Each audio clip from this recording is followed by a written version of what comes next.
Hi,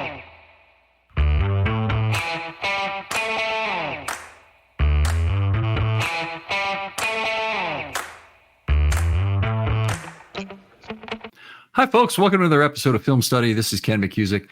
We have a great guest for you today and a good short topic that I think is going to make everybody happy. We have a lot of worrywart topics on this show. This is a feel-good one about the 2023 Ravens and their DVOA rankings. And joining us is the mouth of the DVOA rankings from the original source of it, Aaron Schatz. Aaron, how are you doing?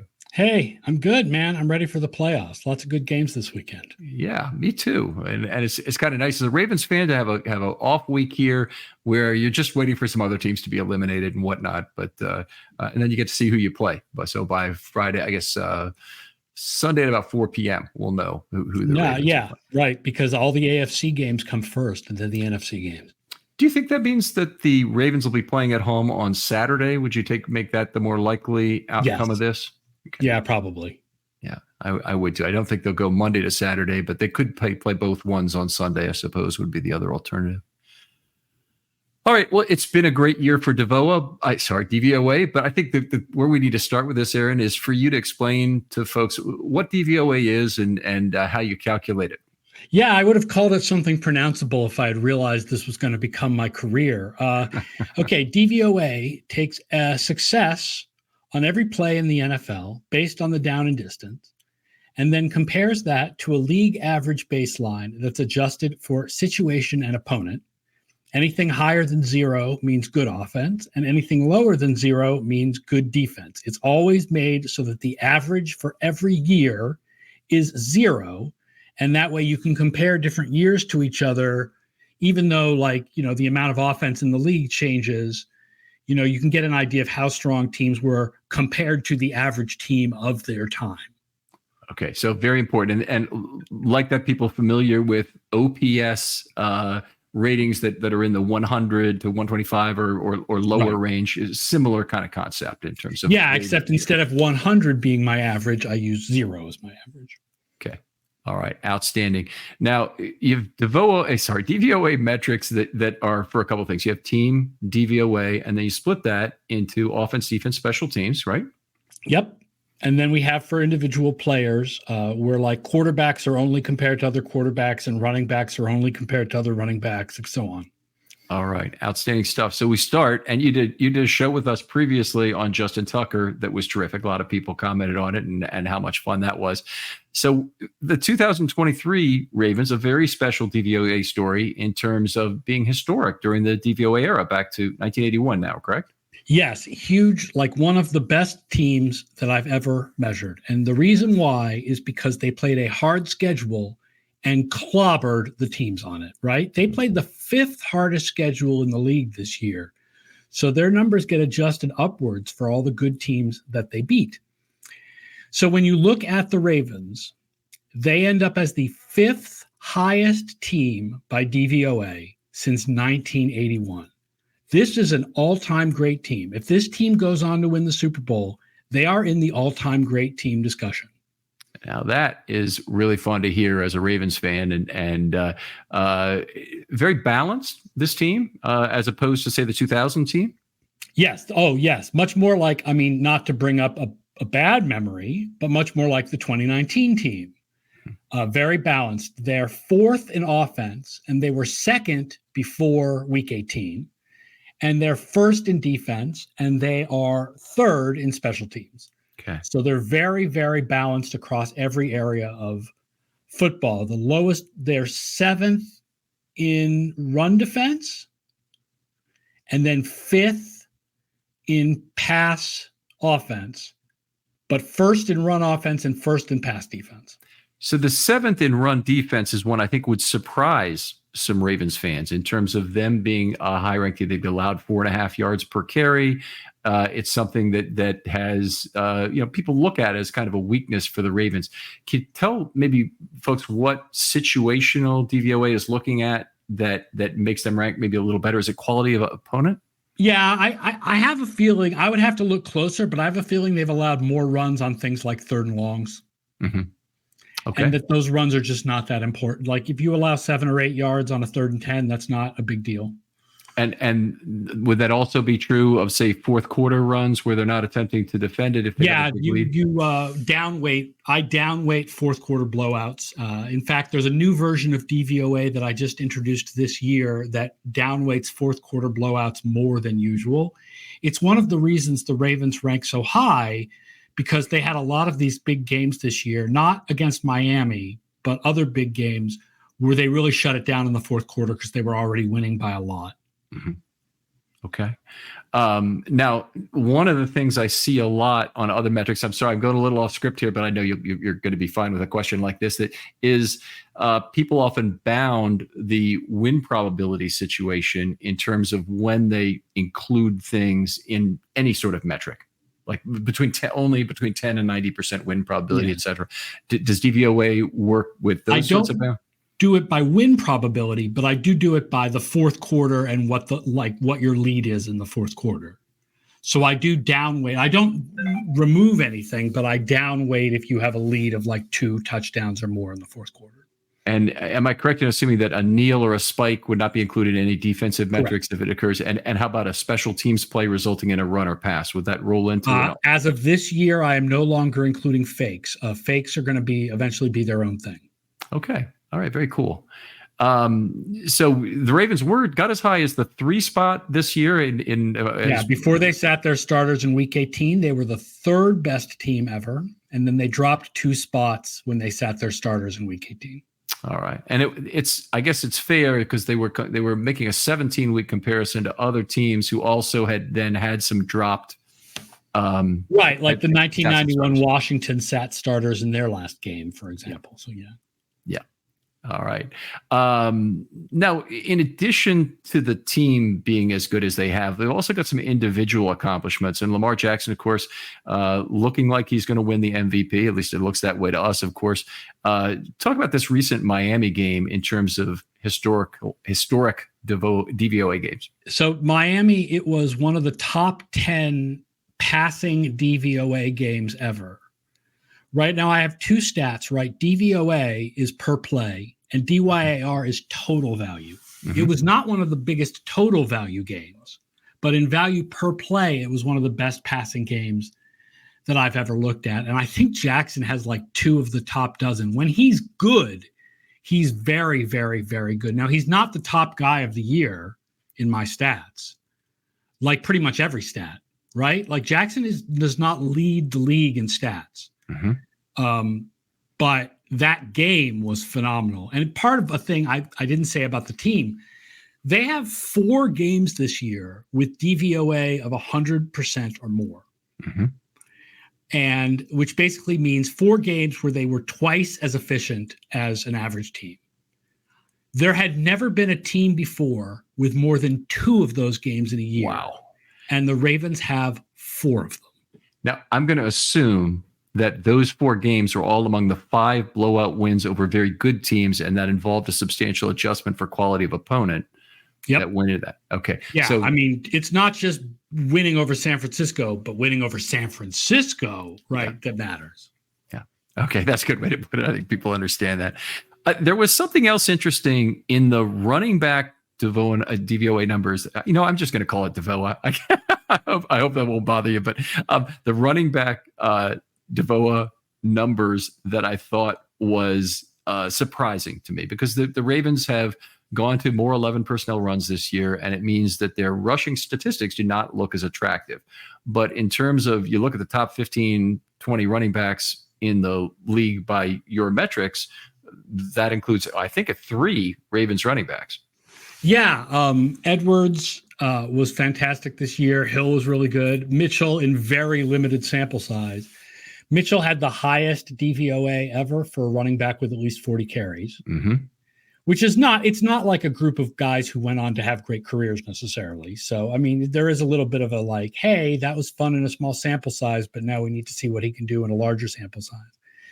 But the whole Ravens running game is number 1, and they were like among the best running games I've ever measured. And the reason, part of the reason why is Lamar Jackson, right? Because mobile quarterbacks, and Jackson's not the only one. This is true of Josh Allen, and it's true of, other quarterbacks, Kyler Murray.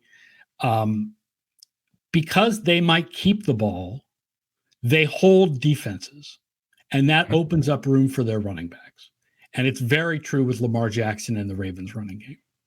We've always felt that way here, very broadly in the Ravens community, is that you can't measure Lamar Jackson by yards or by most passing stats because he makes all the 11 players on the field better. And some of it's the linemen, and some would argue all 22 better, because when you can reduce snaps the way Lamar used to for the defense, that has real value. Well, research shows that's not quite usually true. Yeah. Okay, well, fair enough. Devon Achane, also a real big year, obviously, for Miami. He had the best ever for a running back with at least 100 carries. Yep. All right. Now, one of the things I was doing, looking at the running back measures, is that you have a DR stat, which is accumulated yard stat. Yep. Yards above replacement, right? I've had that right. Defense adjusted yards above replacement. Yep. Okay. And then, but there's no DR per attempt. Is that something? No, I've thought about doing something like that at some point, but basically DVOA is, it's the difference between comparing to a backup, comparing to replacement level, and comparing to average. But basically DVOA is my per play stat, and DYAR is my total value stat. Aggregate. Okay. And I've had a problem with WAR in baseball, and I'm not convinced it works for football either, but it's the arbitrary minimum standard of WAR is a big problem. That a 294 winning percentage, I don't know how that facilitates decision for a general manager trying to win a championship. If I were a GM, I want to know WAA, wins above average at 500. I'm not sure it really helps me. I think, first of all, I should be smart enough to adjust on either basis. But I really don't like a raw aggregate WAR number. My definition of replacement player is most like WAR metrics. Their definition of a replacement player is a dude off the street. Okay. And my definition is an average backup. Okay. Like in my mind, the players I'm thinking of as above replacement are on rosters. They're just the backups. What does this starter do compared to what an average backup would do? Not an average dude who was in the XFL last year. Okay. Can you go any deeper without compromising the proprietary nature of DVOA in talking about what that replacement level like for quarterbacks, for example, I just put together, I'm like, this is the rating of all the starting quarterbacks, and this is the rating of all the backups, except for guys who are like top draft pick heir apparents. Okay. Like all the veteran backups had this rating, and all the starters had this rating. And what's the difference between them? And then that's how I figured out what replacement level was. Okay. All right. Very good. And does the replacement level change year after year? No, I keep it pretty standard. Okay. At some point I'll go back and test it again, but it's pretty standard. Okay. All right. Very interesting. Any other notes on the 2023 Ravens? You've been tweeting like crazy. I've really enjoyed it. By the way, Aaron is a great follow. But anything else that's come up over the last half season that has been exciting? Here's the biggest fear for the Ravens is this. Twofold. First is that a lot of other analytics people weigh their ratings a little bit to give more weight to pass offense. The fact is, pass offense is the most predictive part of football. And that is, the Ravens are not as good at pass offense as they are at some other things, right? They're not the number one pass offense in the league. The other thing is that history is filled with teams that had great regular seasons that lost in the playoffs. Mm-hmm. As much as we want to believe that the best team from the regular season wins the Super Bowl, there are a lot of years where it's the third best team that wins the Super Bowl. Not to mention those years where the 12th best team sneaks in, one of which was the Ravens. Yeah. In 2012. So, it's not just my metrics. Any advanced metric, there are a surprising number of years where the best team loses in the playoffs. And so nothing is set in stone for the Ravens. Like, even though I like the Ravens and the 49ers more than the markets do, I still have it as a better than 50-50 shot that one of them will lose before we get to the Super Bowl. Right. Now, I can see that out on the team odds to win the Super Bowl. So it's extremely positive from a Ravens perspective. And I'll just go through the numbers here quickly. A conference appearance at 85.4%, a conference win at 69.2%, and a Super Bowl win at 43.5%. Which is much higher than the market. I'm fully aware that I am way higher than the market.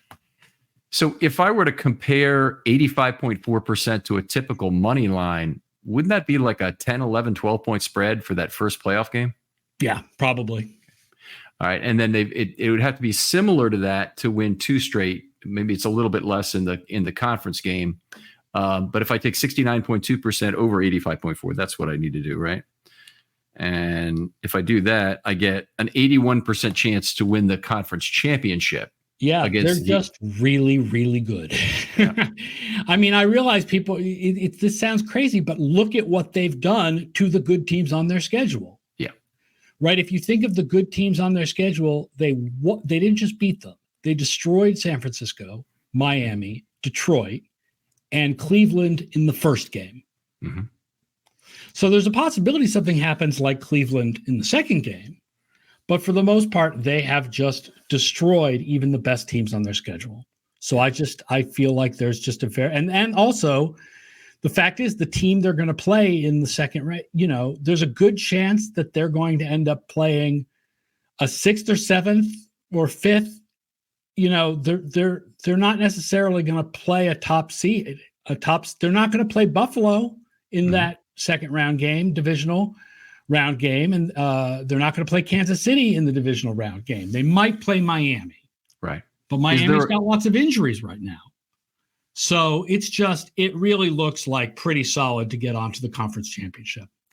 I've thought that Miami might be the most dangerous team for them if they got healthy with their speed, and this is really being a worry ward after they beat them 56-19 a couple of weeks ago. I do kind of feel like the Ravens aren't a perfect matchup for them. Crazy as it sounds, if you asked me which team I thought was probably the most likely to beat the Ravens, I would probably also say Miami if they were fully healthy, but they're not. Mm-hmm. Okay. And there are no edge rushers left.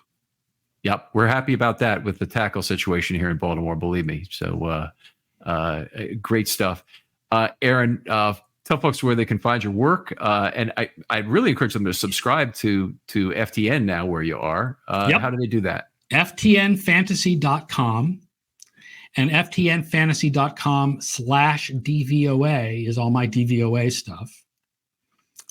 And you want to get a Stats Plus subscription or a Fantasy Plus subscription to get access to all the DVOA splits and the more advanced tables and all the historic data that goes back to 1981.